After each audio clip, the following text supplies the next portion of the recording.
welcome to episode 65 of Winging It. Robin A. Living. Me neither. Hello. Skips with me. And that voice there you could hear was the returning Albert, who missed last week. Returning? Well, you missed last week. Oh, yeah, I did. Sorry. Yeah. Were you just losing a fight with a slinky? Oh, Sorry, I know it's not a visual pod, but... No, the kids just leave stuff everywhere and it's a distraction, you know? If I seem distracted ever, it's because there's things around. It's not because we're amateur. I thought it was some sort of deleted scene from David Bowie's Labyrinth. Although you need the visual. For those that can't see, I'm not spinning two balls around in the palm of my hand. In spandex tights. No, but that's what Hesketh normally does at the end of the recording. Whoa.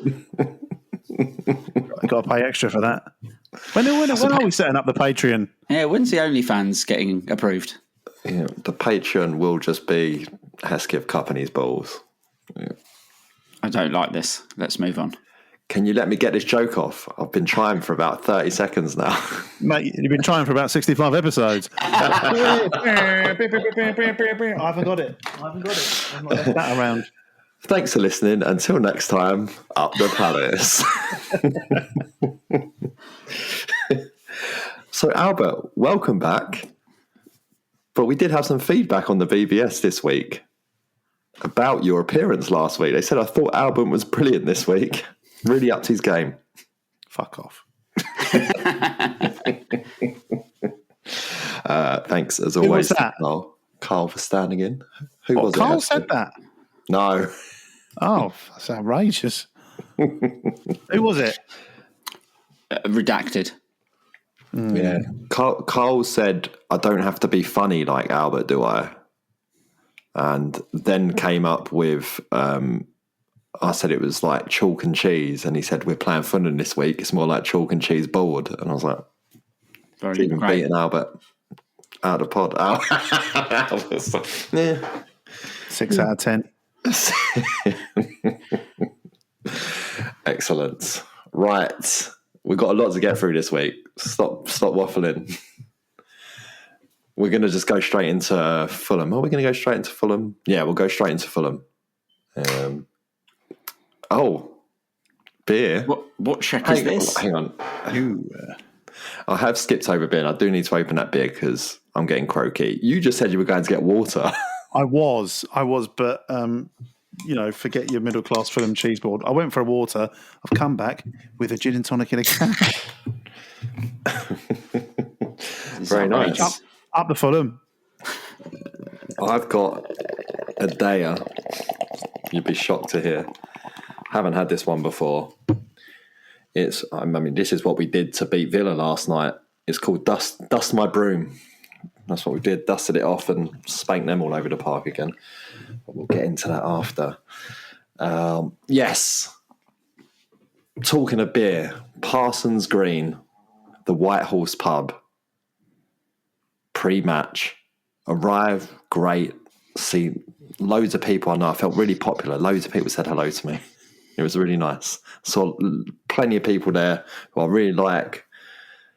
Get to the bar, £8.20 for a pint of neck oil.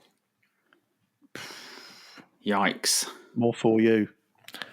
£7.60 for a pint of Guinness when you think that we were paying £3.60 for a pint in Donny just 10 days before or whatever. Fucking disgusting. Not Don Eagles. That would have been even more expensive. Well, if you live around here on a non-match day, sir, you would... no. I'm really struggling to get to this beer through the size of this head. Oh.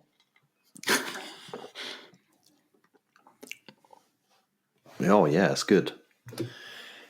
The heavy use of Simcoe and a pinch of Strata brings layers of mango, bright lemon, fresh OJ, and a hint of frosty pine. That fresh OJ is really it did look like that when you held it up. I was going to say, is there some frosty pine, frosty citra in there? Good work. Oh, but you've just mentioned Don Eagle was there. We've had some contact about across the road. almost dead opposite. Albert, how are you feeling? Again, tasty jerk being out of rice and peas. To run out of rice, fine.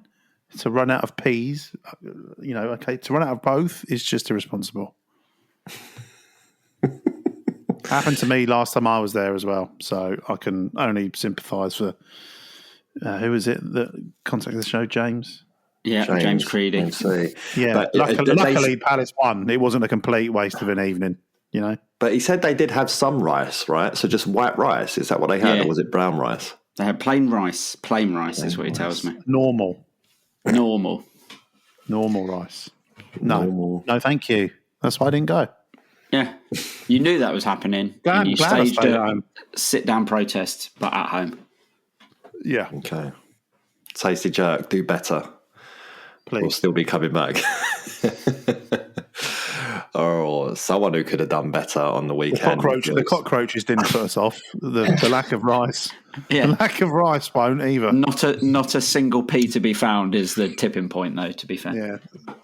Look at it. We've freaking win 2 games in a row, and it's like the Wild West in here. Won't let me get my jokes off. You're talking all over my transitions. Sorry. Until next time. Someone who could have done better on the weekend was Joachim Andersen. Really, really interesting to see basically all the Palace players go after him during the game so much. Especially in context of seeing photographer Seb's pictures after the game. And he has that nice little series of Ebbs and Yoa where it's before the game that it's all smiles and hugs.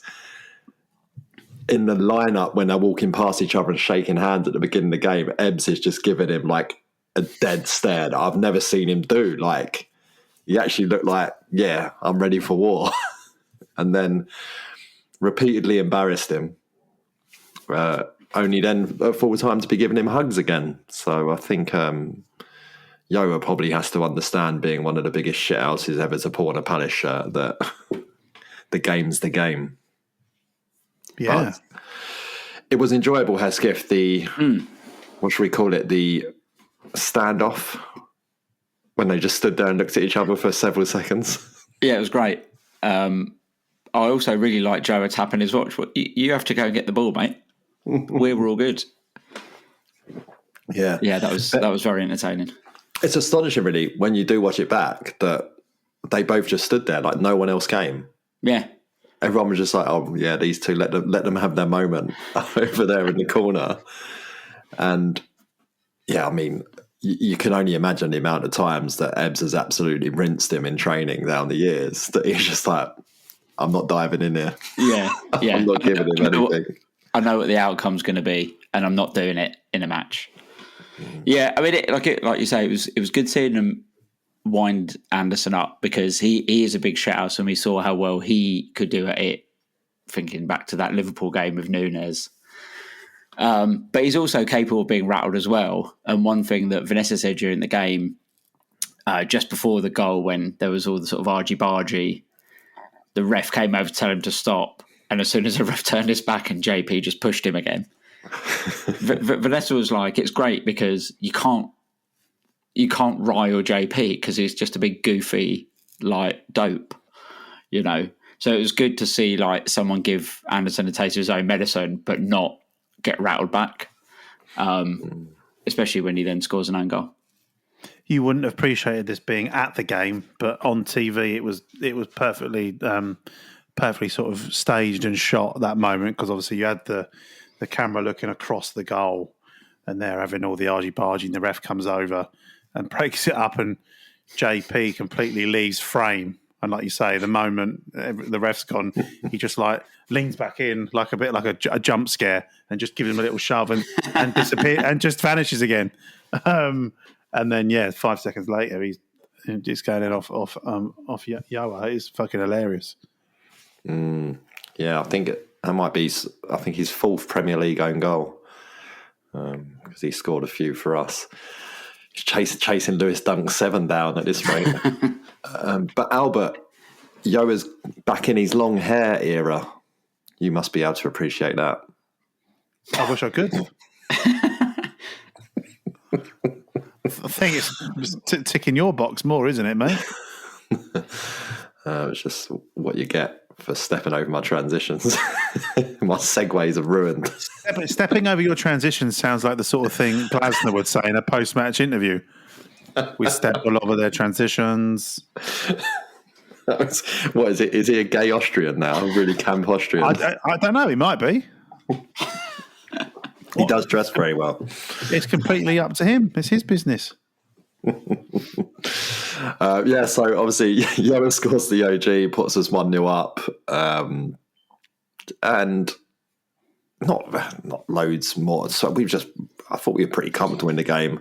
I thought Will Hughes was having a really, really good game, and really comfortable. Get to half time, and it was a really good atmosphere in the away end as well. Hesketh, wasn't it? It was sun was shining. It was a bright day. Yeah, it wasn't like it was blazing heat, but really nice away end. It was a great away end. The atmosphere was brilliant. You and I were sort of at two ends or opposite ends of the same row, but the atmosphere up where we were was very good. Obviously, it helps when you're playing well and you're seeing crunching tackles go in, or crunching tackles going in, and the ref just completely ignoring it and letting Palace get away with it. Makes it even better. Chris Richards. It was good fun. It's one of those, when you win, going to Fulham away is really good because it's like quite a nice part of town. Pubs are all right, albeit expensive, it turns out. Walk across the park's pretty good. You win. Yeah, fun all day. And like you say, we were comfortable first half. I can't really remember them doing anything in the first half, to be honest. Henderson didn't have a save to make all game, but certainly in the first half we dealt with them very well. It's not the first time we've had a home team have 0 shots on target this season as well against us. Well, hence all the clean sheets, really. But yeah, I think where Mateta at 0-0 put one in the side net in. But that was beautiful play as well. The Ebbs run to pull the full-back out of position and allow Mateta to make that run in behind was brilliant play. And Mitchell, who has really, I can't say built on his performance against Everton. He's fully put his performance against Everton behind him in the last 2 games, that's for sure, and been a lot better and found him. I think Ebbs had a good shot from range that Leno did well to save. Pulled one wide as well. So only one team looking like scoring in that half. Getting to the second half though, and they have that one moment really, and Raul Jimenez thinks he's through on goal, Albert.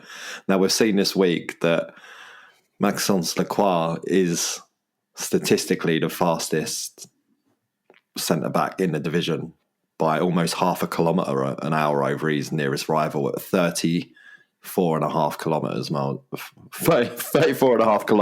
an hour. 34.5 kilometres an hour. He's fast, isn't he? That's just what it is. That's like it just, you could see his body language when Jimenez went past him. He just had not a care in the world because he knew he was going to catch him. Yeah, it's.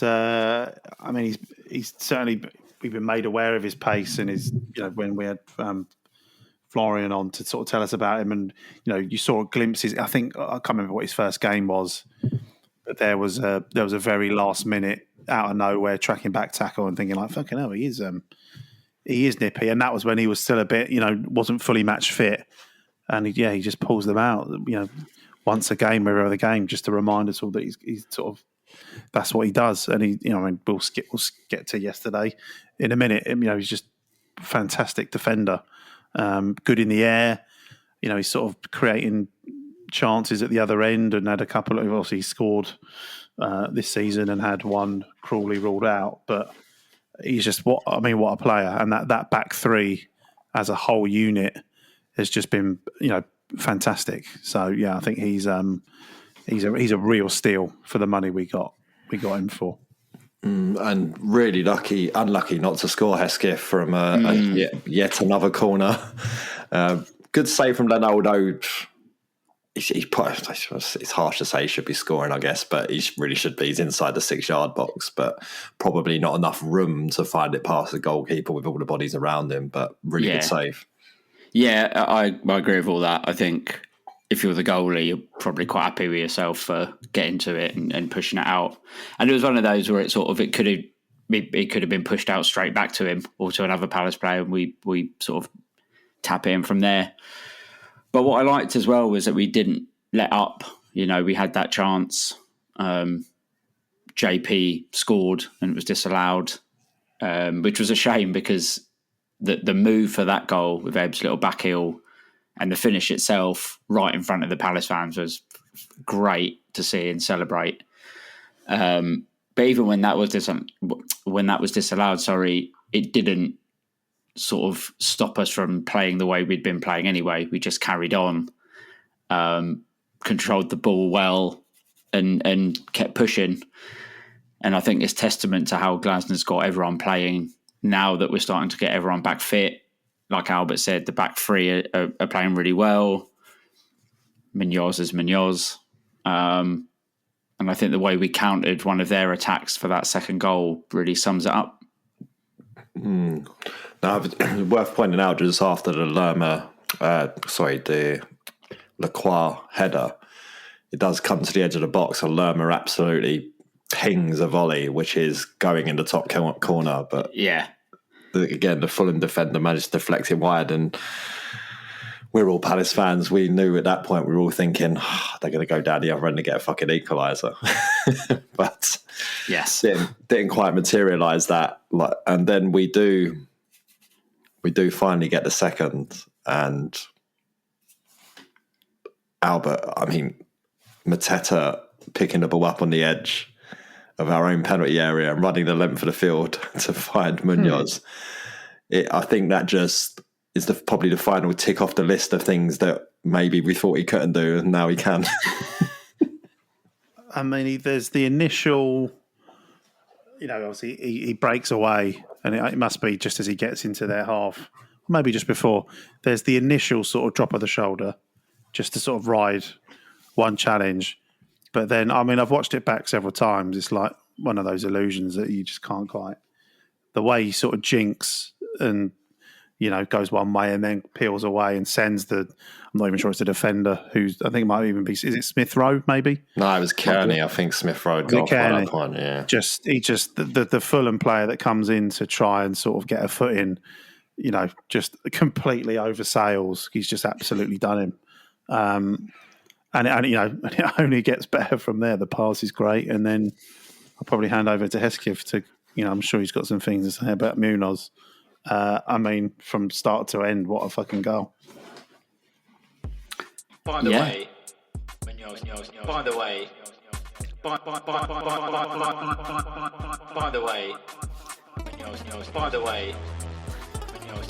way, again, I've said it before, Munoz ain't scoring for Palace. So, go ahead. Yeah, I'll collect my commission for getting his arse in gear at the end of the season. I think my favourite thing about the goal was when he sort of just looked up and Calvin Bassey turned inside out and sat on his arse. I don't know what he was doing. At which point Munoz just thought, "Well, I'll just fucking lever it then." And like the pace that ball went at when he hit it, like he punted that ball into the net. And everyone went fucking mental in the stands. But also looking back, great to see JP appear out of some vortex and roly-poly down the side of the pitch in celebration. It was a great goal. Those sort of goals are always good when they're coming towards the goal that you're behind. Remember the most famous one that I can think of is the Peterborough away one the year we come up. But that when every drop of the shoulder from JP, the pass, Munoz dropping his shoulder, everything just builds and builds and builds, and then roofing it, quality. And I never doubted his goal scoring prowess. So I don't know what that deep fake jingle was, but what I loved about the goal was how the ball only stayed in the net for like a second as well. Like it came out somehow. Just and like when you hit a pull shot too hard and it just rattles and comes out again. Yeah, and it was what was really nice about it as well is the celebrations right in front of the fans are just so great. Munoz kissing the badge, no less as well in there. Mm-hmm. But you've seen the video clip of Jean-Philippe Mateta teleporting out of nowhere. Now, when you're there, we could see him the whole way, and he is like stumbling over his own feet before eventually stacking it. But on this video clip, he's stumbling is completely hidden behind the Palace, I don't know, physio or something, backroom staff member. And then he just falls on the floor right next to Munoz, the class clown, Albert. Yeah, I mean, when you said he was stumbling over his own feet, I thought you were referring to his run in the build-up to the goal. Because there's a time where that would have been more apt. But yeah, listen, the celebrations are great. I mean, up until last night, I think we all, again, me watching it on TV, came away thinking, well, that's our performance of the season thus far, albeit against a fairly poor Fulham side, but they were poor because I think we made them look poor. So yeah, really, it's an away game. We win them all now, so it was a foregone conclusion. Well, what was quite interesting about it was just talking to Fulham fans in and around afterwards. They were shocked at how good we were because they rolled us over so easily at Selhurst earlier in the season without kind of really gauging that our entire centre midfield was out for that game and now we had to play Gay in Devaney, so it wasn't an accurate reflection of who we are as a team. So all of a sudden then you've got Will Hughes being the Will Hughes that he is this season, Lerma running around for a bit, Wharton then coming on. It's a completely different look and it's all starting to pay some dividends now. So for that famous Fulham fan who presents pointless, that's what it was for Fulham that day. I can't remember his name. Richard Osman. Richard Osman. Whose brother supports Palace, by the way. Oh, really? The bass player from Suede. Oh. There you go. I think his name's Matt Osman, maybe. These freaking talented families. You've got the Osmans. You've got... the Osmonds, Not the Osmonds, yeah. The Osmonds. Yeah, so like the two brothers, and is Leon Osman related to them as well? You've got Doc Brown and his sister. Yeah. And you've got Albert Curley and his missus. And Neil for real, who's the better Curley. We're not, me and Joe aren't blood relatives. What? We've known you this long and this has never come out. No. But there is another famous Fulham fan, isn't there? Your mate Felix. Felix, yeah. He was... Where was he on the show last week? He doesn't do his own podcast anymore. He's too busy. Neither do you. Felix's summary was Bostus, mate. That was it. Pretty solid review. Yeah, well, I tried to show you up this week and get David Cameron on as an Aston Villa fan. West Ham fan, isn't he? No, isn't that Prince Charles? King Charles? Prince William? Prince William, no, David Cameron. David Cameron famously announced himself as a West Ham fan and then went, no, sorry, of course, I meant Aston Villa. Do you remember that? I do remember that, yeah. Yeah. But this was me when I was trying to get hold of David Cameron. Where is he? He's in Europe, in Nice, with his trotters up, yeah? Where is the geezer? Twat. I just say I know for a fact that David Cameron elected to. The reason why he got confused is because he elected to support Aston Villa based on a research that had been done as to where were the most swing voters in the country at the current time, and that was determined. Is that right? That was determined to be in the constituency of the surrounding constituencies of Aston Villa. So that's why he was getting his claret and blue teams mixed up. Twat. Oh, fucking hell! Trying to jump on bandwagons. But before we do get into Villa, the one last bit on the Fulham game is the post-match interview of Eberechi Eze when he finds out it is a Joachim Andersen own goal. It's beautiful. It's the movement of shock on his face when he finds out he's an own goal, to glancing to someone off camera and a little slight trying to hold in the grin that's like poking up, just immediately just knowing that he's like, oh, he's getting it when I get up at his camera. But yeah, great end to a great day, and we were out. It was really annoying, really, because the rugby was on. So they love Fulham and the rugby over that way. Yeah. So all the pubs were pretty full, but yeah, we hadn't had enough of paying £8 a pint, so we hung around past the screen until like 10 p.m. But no, it was good day. Good day.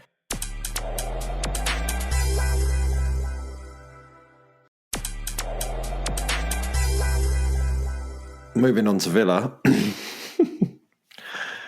Incidentally, before the game, and if we'd done a pod, perhaps I would have said this live on the pod, but I think I tweeted it out yesterday.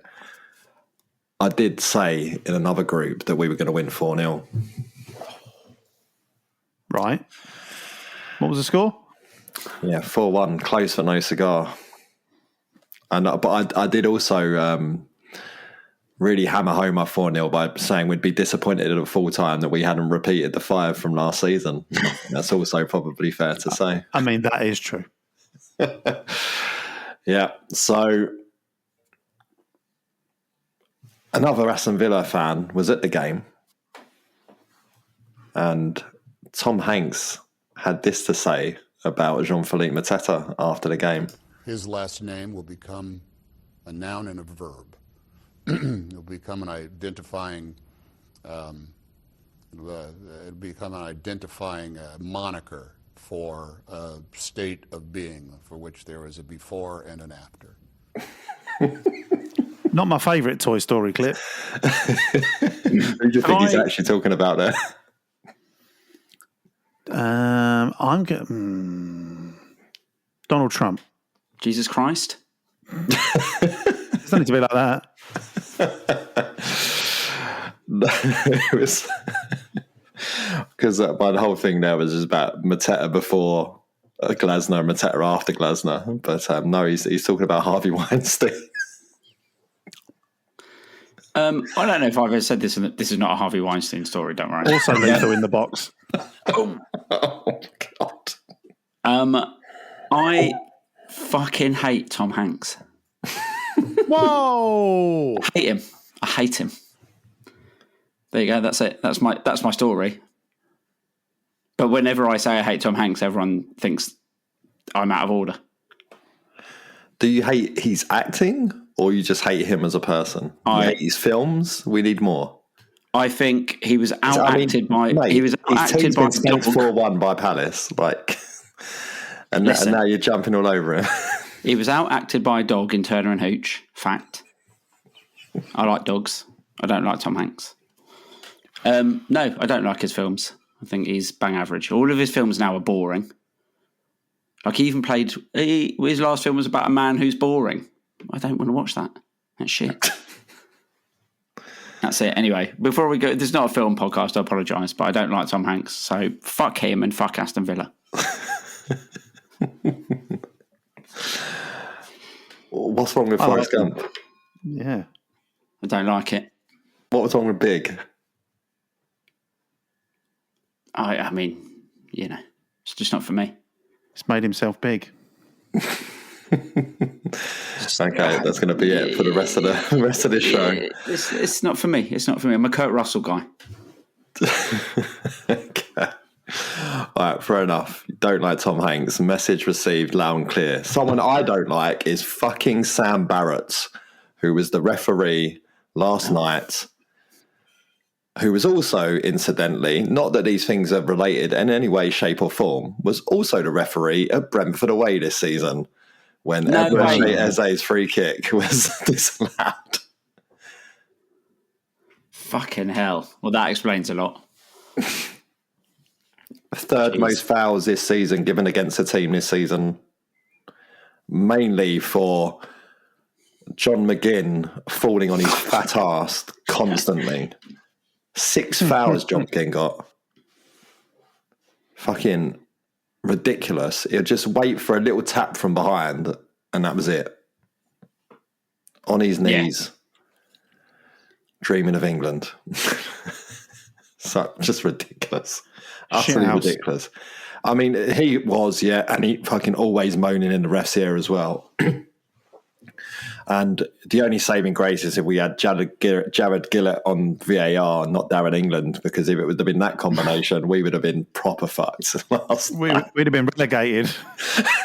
Yeah, exactly. Yeah, just an awful performance all round from the ref. Just loved the sound of his own whistle. It was the same when we were at Brentford away earlier in the season. Just utterly appalling. Yeah, really bad.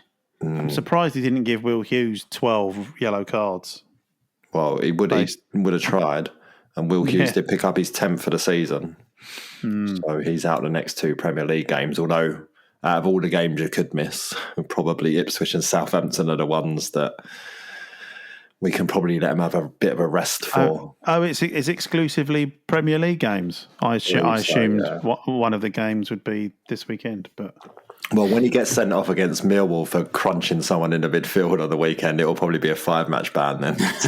Yeah. But no, my understanding of it is that he can play against Millwall. Yeah, he can. Yeah. So first, you said you've missed the first 10 minutes, Albert. A lot of Palace fans did because... you couldn't even get home to watch it, but getting to the stadium by 7:30 is quite difficult for a lot of people, and quite a few people were arriving at 7:45. And which is why for quite a while they was only 8 p.m.s in midweek hours, weren't they, to give people that extra time to get there. It was noticeably sparse as well at kickoff. Like there was a whole row in block E next to me that was completely empty for a lot of the time in the first half. Yeah, and I was wondering as well if it was people bidding it off, but I think Fulham probably saved the attendance in this game.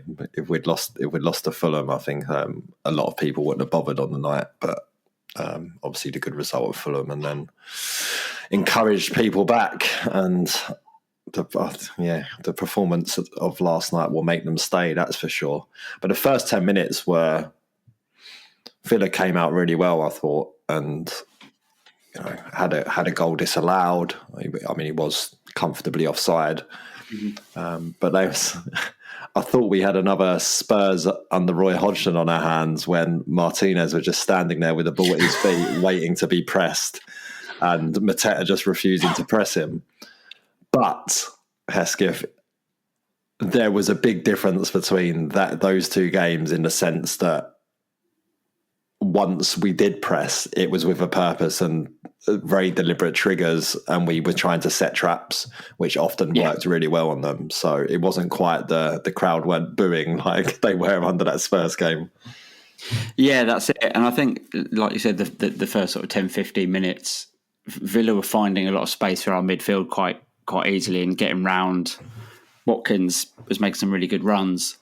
And I think a couple of times when Martinez was waiting on the ball, when someone did go at him, he pinged it over the top towards Watkins. And like you say, we sort of got the hang of it fairly quickly. And just, I mean, I hate to use the word comfortable again because we've used it quite a lot, but we ended up being very comfortable in knowing when to go, when to stay. And that's obviously a Glasner, trademark since he's come. I think he said as well in the press conference before the game, he was like, we're not going to be surprised. And he said it about Chelsea as well when we played them. I'm not going to be surprised with them because we know how they play. And we know their system, and they're just very, very good at what they do. To then see them line up with 3 at the back, and I've seen a lot of Villa fans since say, "Well, I don't know why we're doing that because we shouldn't try and match up Palace," and it didn't work. But I think that might have had something to do with the beginning, where we were just like, "Oh, we weren't expecting it." Yeah, and it's like we've said before with Glasner, he's very good at making changes in game, and from there, thankfully, their offside goal, which was offside, didn't count. We were able to push on and finally take the lead. Well, it's also we were talking about this with Carl last week of how moments we were talking particularly after the Everton one where it took VAR so long to give our goal. I think their goal getting disallowed and VAR doing it probably enabled him to get messages across about what to do to combat the difference that we were seeing. And then it was a game of chess, really, just a complete game of chess. And you can't be playing a system week in, week out, and then all of a sudden change it to match us up, especially considering our struggles we've had at home. I think it was a really bad decision from Emery. He should come and prey on it, get that big start early on and try and grab a goal early and then see how we respond to that. And do that in your own way. Don't come and try and do it in a different way. I think it was a big mistake on their behalf. And once we got used to it, Adam Wharton really, really started to come into the game. And ultimately, it's his cross to Richards that allows us to open the scoring now. But I mean, I say Chris Richards unlucky, gets loads of power in the header from the sort of standing position he's in. But birthday boy Sarr in the right place at the right time. Yeah, I mean the build-up's great, and it's just a quality ball from Wharton. It's quite Wharton's not. It's not like he's out wide and fizzing it across. He's sort of cut inside, and it's that real sort of sand wedged cross that just lofts over. And Chris Richards does really well to come in. I think it's still a good save from the goalkeeper. And obviously, we're sort of overloading the box, and any sort of rebound or second ball, if you've got bodies in there, which, up until Glasner, that's always been our problem. We just don't have anyone flooding the box, and now we're sort of spoilt for choice. So seeing Sarr follow it up was not really a surprise, like you say, in the right space at the right time. And it's that pressing and that pressure and that persistence and that little bit of a gamble. We're gonna flood a centre half into the box to, in open play at the back post. It was a well worked and well deserved goal, I thought. Yeah, and I don't know if you could get any impression of, was that when Martinez got injured or? I'll be honest, watching from home, it was only when our friend Robin was, announced and brought on. I hadn't picked up on anything wrong with Martinez, but I can't say I was paying particular attention to him because I find him a fucking irritant. Yes, and he was being irritating with his, really just making a point of standing there and waiting for Palace to try and press him. But as soon as we took the lead, it was very much loads of people. The first time the ball went to him, it was like, let us see you keep it now. Yeah, exactly. You can imagine. You World Cup winner. Yeah. But then we have 2 really good chances to build on that lead. Martinez makes a great save from Sarr, and Sarr can't put the rebound in. And then Munoz gets it down the right and cuts it back to Mateta, and he drags his finish wide. And then Villa come down the other end. And I mean, we've talked about VAR quite a lot recently. It's grim that Villa goal has been disallowed, to be honest. We can't moan about it when it's against us, and then when it's in our favour, we've still got to be consistent with it. It's not. No one wants to see that Hesketh do that. That shouldn't be given as offside. No, it shouldn't. If it was the roles were reversed, you would be livid. I mean, we had one, I think, last year when it was, like a shoelace offside. It's just like it's not what football's about. and obviously I don't want to see Palace concede goals. I'll definitely take the one yesterday not being given, but it should have been given as a goal. And I understand people do the offside is offside, which it technically is. But when it's that sort of that level of dissection of how close it is and what body part is offside and all that sort of shit, you just said, especially when you're in the stadium as well, just waiting around. It's just a mess. It's not enjoyable. Yeah, but it was funny when it got to Selhurst, though. It was very funny. It's quite funny to hear the chants of "fuck VAR," which you can hear, obviously, like audibly so on the TV as well. To hear like a continuous chant of "fuck VAR" to all of a sudden like bursts of rapturous applause because the goal's been chalked off. There was a group of fans in the main who started sort of cheering. They did a wee when the check was still going on. So I guess everyone was like, because they sit near in front of the media bit, so maybe they've seen that it's going to get given offside. Yeah. But then it still took like 30 seconds for the referee to actually give it offside. So even then it was, a mess. Yeah, he couldn't hear the earpiece overblowing his fucking whistle. I mean, what I assume has happened there is that they've done the lines on the TV and it's shown it's offside. Everyone's seen it, but then they've sort of had a double check because they're probably like, this is really tight, let's just make sure. But no, it's grim. It should be offside, but thankfully it was. And we get through to half-time, which will now become an infamous half-time that's talked about for years to come, given what then happens. Martinez, as we've discussed already, is injured. So Robin Olsen is warming up at half-time and he's in the goal where the half-time challenge normally takes place, catching crosses. And there's two schools of thought on this, right, Hesketh? There's that's probably likely the assigned goal that Villa are told to warm up in front of.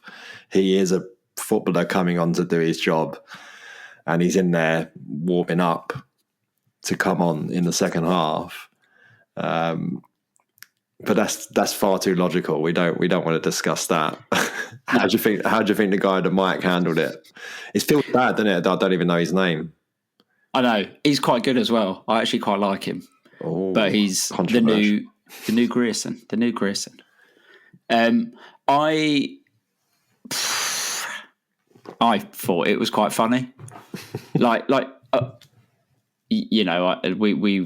talked about this before we started, and it's like, as a professional footballer, your head is in the game of, I'm warming up to come on. I don't give a shit about a bloke in an Eagle outfit and a bunch of kids. Or the woman in the Eagle outfit. Or the woman in the Eagle outfit. I don't know who's in the Eagle outfit, actually. Don't leave Alice out. But at the same time, just fuck off. It ended up being quite funny because, the Palace guy was like, "Oh, we'll do it in front of the Homesdale then," and the Villa kids won't be able to celebrate in front of their fans. Yeah. But I saw a couple of people online say it makes Palace look unprofessional, which I don't agree with at all. I think it's quite funny. I don't think anyone really gives a shit. There are teams in this league that have rapists playing for them, and no one mentions that. So I reckon digging out a goalie is quite all right, to be honest. And also, there's strong opinions here from Skip. No holding back. No holding back. And it had the added bonus of rattling him a bit, which was quite funny. And him getting instantly booed. Although I have to also say he wasn't even fucking ready when all the players were lined up to come to kick off. Yeah. Unacceptable. Well, the whole incident turned Selhurst into a party atmosphere. And Robin Olsen then has to, as you say, he's not even ready when it's time to go. and he has to then, from the halfway line, when everyone's waiting for the game to start, run towards the Homesdale. Where, as you said, Albert, you had no idea what was going on the TV. No idea. I had lots of booing. It was like, oh, what's happened here? And now I know. Yeah, it was very funny. And then also, incidentally, it was later in the game. The whole time he was practicing catching crosses at half time. The one cross he came for, he made a complete fucking hash of it and spooned a half fist out for a throw in. And yeah, and I was very much just like, what use was all that practicing, you fucking guy? I said the C word a lot last night. The referee had a lot to answer for. My language is disgraceful. Anybody who stands around me, I apologise. For my potty mouth. But they do equalise from a big punt down the middle, flick on, proper route one. And that's becoming... Big what? Punt down the middle. Oh. I thought you were talking about Olsen again. Well, it was him. Watkins flicks it on and Rogers scores.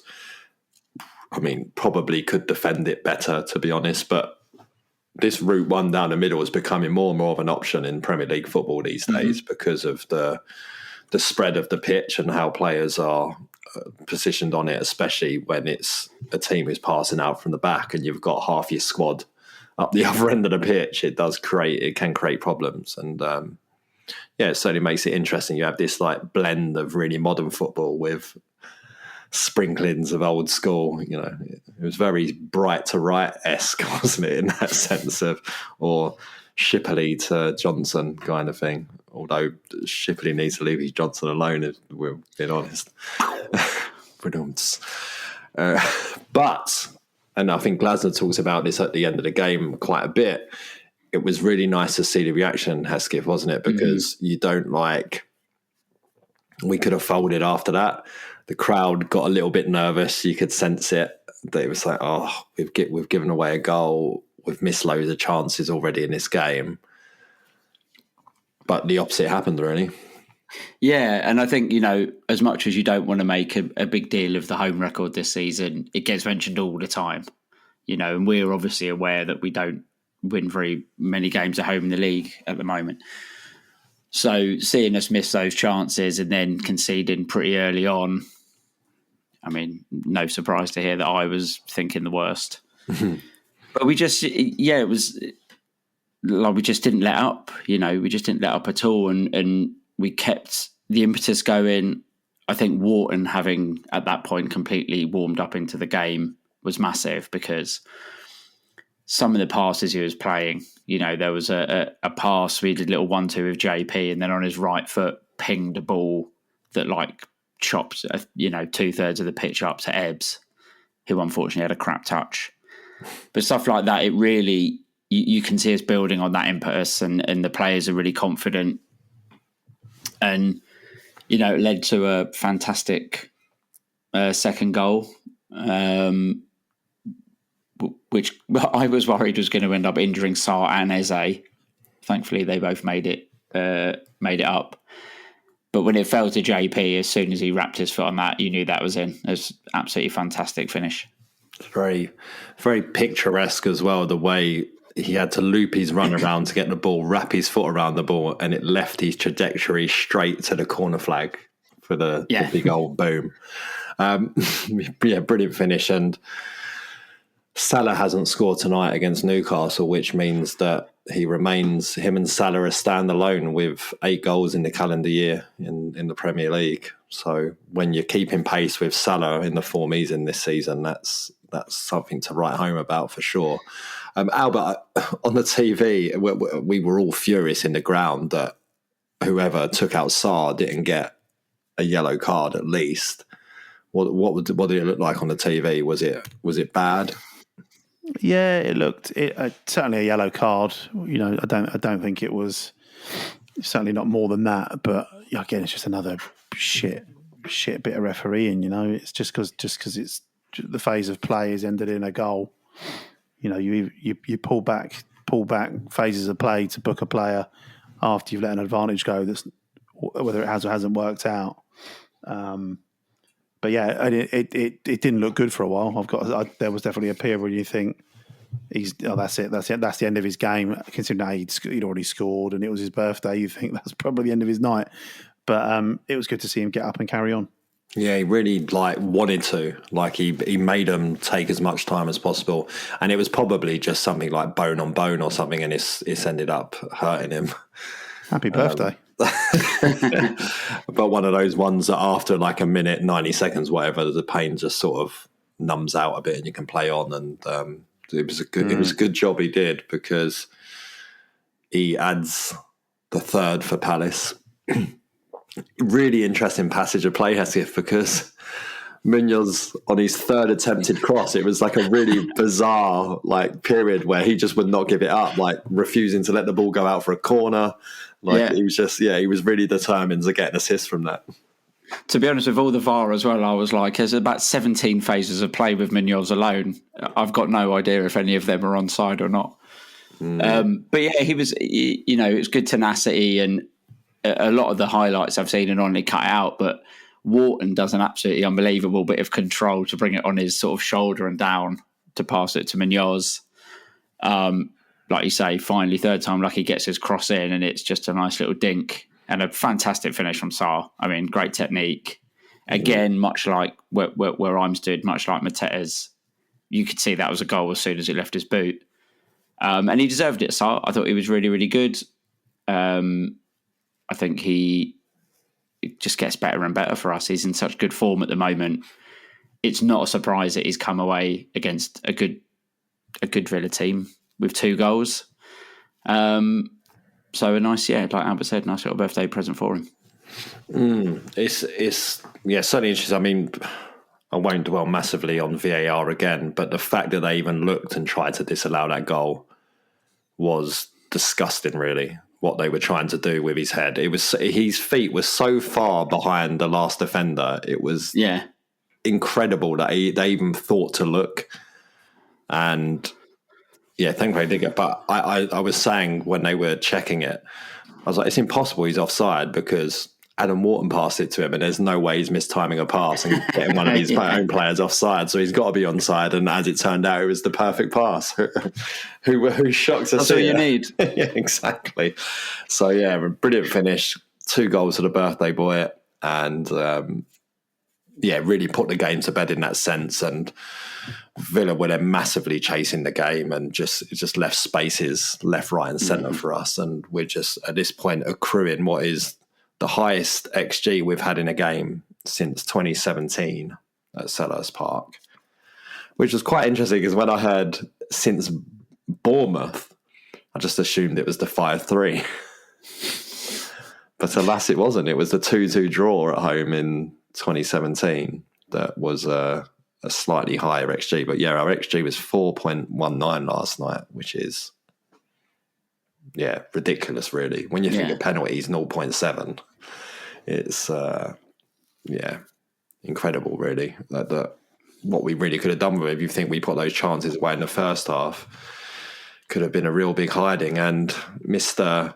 won't leave the goal at half time, Robin Olsen, once Nketiah makes it 4, that's 8 goals shipped at Selhurst Park for him in a game and a half of football in his last 2 visits. Yeah, take that. Ouch. And he got it all barrels from the Homesdale at this point with Olsen. What's the score? Olsen, you're a blah, blah, blah. But Albert, I think the commentator said icing on the cake for Nketiah's goal, and it was really great to see what it meant to him and everyone else as well. Yeah, I thought just like rewinding it ever so slightly, for most of the game, Munoz was just so proficient down that right-hand side and so tenacious and trying to make things work. And obviously the goal from Nketiah comes from the other side, and that's born out of Mitchell showing similar passion and desire to just keep going. We're 3-1 up at this point. It's almost the end of the game, and Mitchell sort of, would you describe it as he miscontrols it, or he sort of almost loses control of the ball? But again, it's like, no, I'm going to still get on the end of this and try and put the ball across. And he puts in a his crossing can be a bit 50-50 at times, but he puts that ball exactly where it needs to be, and they're the sort of goals that we'd all, certainly I'd expected to see Nketiah bagging. He's meant to be a real sort of number 9 fox in the box, whatever you want to call it, and that's where you want to see him. And seeing it was a very VAR themed evening, I was fully expecting, particularly because it's fucking Nketiah and just his luck.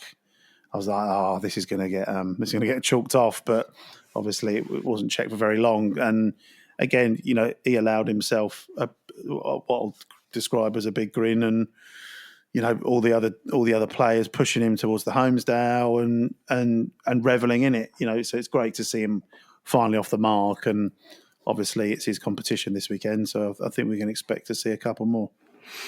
Yeah, it was. What I loved about it as well is, the voice you could hear over everybody's in the celebration was Jean-Philippe Mateta's being Eddie, let's go. And he's supposed to be his competition, really, but slapping his arse, that came across on the microphone quite loud in the celebrations. But it's you just the unity of that team, the whole making sure players, enjoy the moment when they have that moments, constantly, you say, pushing in front of the Holmesdale. We've seen that quite a lot this season. It's really is a Mateta thing to do, to make sure go and soak up the plaudits. You deserve it. And França got pushed towards the crowd just for fucking balking on the pitch. Yeah.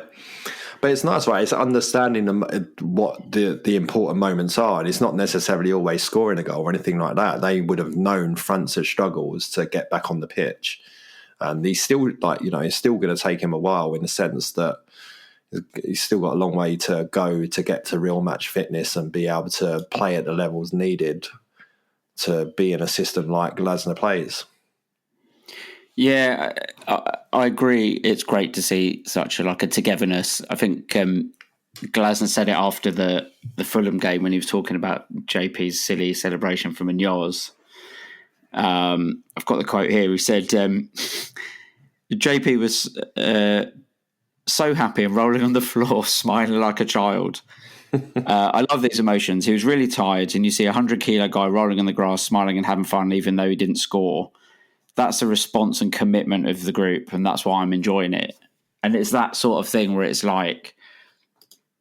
everyone wants everyone else to do well, everyone knows Nketiah's obviously probably been frustrated and not playing as much, obviously not scoring. I'm sure they're the same with Daichi. Or, when Devaney scored against Doncaster, everyone was sprinting over to him. It's indicative of a really close group who, even when things weren't going well, I think were probably quite strong behind the scenes, and now it's sort of bearing fruit. And I really hope that what that means is we will absolutely pump Millwall on Saturday. A little bit more confidence in there now, huh? Not where you were at last week. No. Yeah, and the last one in terms of the whole team and the way they behave, if we can safely assume that we're likely to lose Gay this summer, is there any doubt who's going to be our captain next season? No. Not for me. Big Max. Yeah, without a doubt. Max Lacroix. It's just, he's brilliant. He's absolutely brilliant. Can't praise him highly enough of how he gets involved and bringing everyone together and bringing the crowd into things. And really, he's even at the end of the games now with wins, he's coming over and giving, getting the whole crowd, guys. Yeah, lovely stuff. And hopefully we can just find a nice partner for him and Richards to come in next season and slot him for Gay. But I'm selling our players again. Selling our players again before they've gone. Rad Chad's going to come back. Don't worry about it. Yeah, of course, Rad Chad, but we'll still need some more. This pod's it's run long enough already, so we won't really overlay on Millwall too much. We'll just talk about the game next week when it's happened. I'm one half excited, one half just it's always such a shit show when they come to Selhurst. Yeah. It's a bit different when it's at Millwall because it's all a bit more isolated, but it's just a freaking mess. Do you reckon they're going to put the wall up again? I probably. You think so? I think we would have been communicating it by now. Yeah, if they're maybe. put the wall up. Maybe. Yeah. I remember that wall last time. We just walked out and it was just fucking there. Yeah. So yeah. So who knows? we'll see. We will see. But Family Club of the Year, right? Isn't that what they always win? We should all be able to share. I went to see Palace play away in Hull once, and they announced that they won City of Culture. So we're all fucked. I do remember that. The City of Culture. Although we were the London Borough of Culture in Croydon this year. Croydon's the Garden of Eden.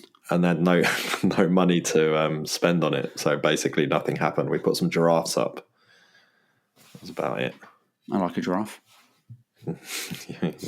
You're certainly having one. Right.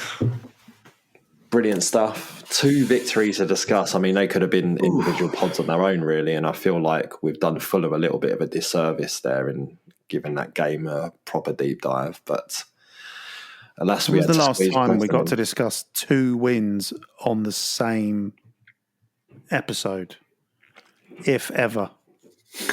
Oh, yeah. Unlikely. I would say, never. Never. And I was on it as well, so that's even, that's... And you saw some of the games. And I saw the games, yeah. And I'm going to Millwall. What? Oh. Well, Yeah. the game's at Selhurst, mate, so you don't go. Yeah, I know. Millwall. It's very early, though, isn't it? It's very early. It is early. Do you think big changes in the lineup? I know we're not going to dive into it too much, but what do you do? Do you stick, twist, just change a couple? Or? As strong as possible, I reckon. Yeah, same. Go strong. Because we then got a week off as well. I reckon a few players get a rest. I think we're going. Didn't he say we're going to Tenerife or something for a friendly? Yeah, Marbella, yeah. Marbella was it? Okay. Yeah. Yeah. So let them have a little bit of a break, not lose too much fitness, get some sun out in Marbella. Plenty of carbs before Marbs, I think, for them likely. It'll be fine. But yes, we'll be back next week to talk about Millwall and hopefully revelling, basking in a great victory and heading into the quarterfinal of the Cup. Although it might not be our only route to Europe this season. Whoa. I mean, they're going to Marbella next week. Listen, our next 2 league games are Ipswich and Southampton, and if we do what we should do in those games, we're all of a sudden going to be very, very much in the mix. And then play a few games with teams who will be in and around us at that point. And good form continues, who knows? Who knows? Just get your passports ready. Have them on ice. Talking of which, is there a pod next week? You son of a bitch. Do we want to talk about Millwall? We need to talk about Millwall. Well, I think you will if you win. But you will if you win. You will if you win. If we win. Right. Listeners, we're going to take this off air and